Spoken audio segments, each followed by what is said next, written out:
ബിന്ദു ചേച്ചിയാണോ? ഓ തന്നെ. എന്തൊക്കെയുണ്ട് വിശേഷം? സുഖമായിട്ടിരിക്കണേ. വീട്ടിലാകത്തുണ്ട്? എവിടെ വീട് എവിടെ? വീട് ഇവിടെ മലരുവാറെന്ന് പറയും, കല്ലറ. അത് ശരി. നമ്മുടെ ബോച്ചയുടെ ആ ടീ വാങ്ങാറുണ്ട്,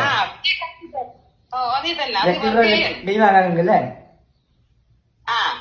അപ്പം വല്ല പ്രതീക്ഷയുണ്ടോ? ഉണ്ടുണ്ട്, 1 കോടിയിൽ എത്താനായിട്ട് ഓടയാണ്. ഓടാണല്ലേ? ആഹാ, ബസ് സ്റ്റാൻഡിലെത്തി. ബസ് സ്റ്റാൻഡിൽ എത്തിയില്ലേ? എന്തിനാണെന്നറിയോ? അതില് 10 ലക്ഷത്തിന്റെ വിന്നർ നിങ്ങളാ തിരഞ്ഞെടുത്തെ. ഇന്നത്തെ ആ ഭാഗ്യവതി നിങ്ങളാ.